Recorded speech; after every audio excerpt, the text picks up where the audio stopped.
Geser sedikit nih, kita misalnya ke industri sepak bola gitu ya, yang sekarang lagi naik daun banget gitu.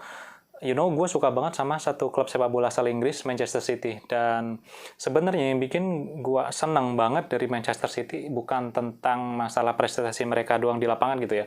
Bukan tentang cara bermain mereka yang asik kayak dilihat gitu bagi pecinta sepak bola, tapi lebih dari itu gue berpikir gini, setelah gue pelajari lagi, gue dalamin lagi, gue cari tahu lebih dalam tentang Manchester City, ternyata ada satu yang menarik, yaitu adalah manajemen mereka.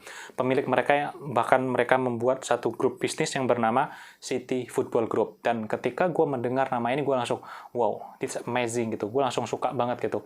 Gue berpikir gini, oke, basically gue sehari-hari adalah berbisnis gitu ya. Tentu ya kayak Syekh Mansur gitu ya, bukan orang sembarangan di dunia ini ya. Dia benar-benar salah satu pengusaha terkaya dari Timur Tengah, dan gue kira-kira kalau misalnya gue duplikasi, apa nih yang perlu gue pelajari dari City Football Group ini? Dan sampai dengan hari ini, City Football Group itu mereka punya bahkan cabang-cabang klub yang sudah mereka akuisisi hampir di seluruh benua yang ada di dunia ini. Mulai dari benua Eropa, benua Amerika, benua Asia, kemudian Australia, dan segala macam. Terakhir mereka juga mengakuisisi beberapa persen ya saham dari klub di Jepang, Yokohama F. Marinos. Nah, di situ gue berpikir gini, oke, itu kalau di industri sepak bola. Dan gue bukan cuma mau jadi penontonnya doang nih, tapi gue bisa harus make something dari sana gitu loh. Dan gue ngerasa, oke, main bisnis gue adalah di industri online gitu ya. Dan gue berpikir, gue merasa selama bertahun-tahun ini, gue punya satu manajemen yang bagus. Gue punya value di industri itu gitu ya. Dan gue juga yakin di beberapa tempat gitu ya di Indonesia pasti ada seseorang yang sedang mulai online shop, dan mereka sudah membangun database, mereka sudah punya produk, mereka sudah punya pelanggan dan segala macam, tapi kayak mereka mungkin masih bingung bagaimana caranya untuk menumbuhkan bisnis online mereka itu.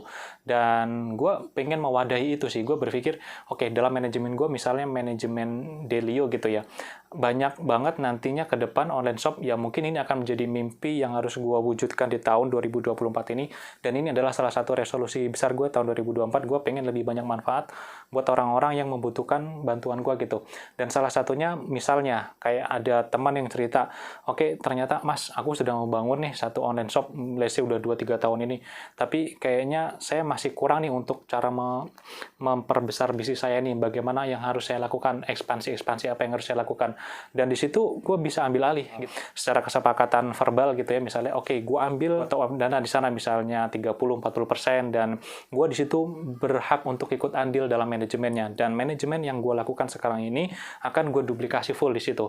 Dan di situ gue ngerasa oke, gue jadi punya platform, gue punya satu komunitas. Nah, dalam manajemen gue nanti jadi kayak bisa saling subsidi silang. Mereka yang nggak punya produk bisa pakai produknya si A, kemudian si B yang punya produk mereka bisa menawarkan kepada yang masih dalam relasi bisnis gue gitu. Itu kayak dream banget sih tahun 2024 ini.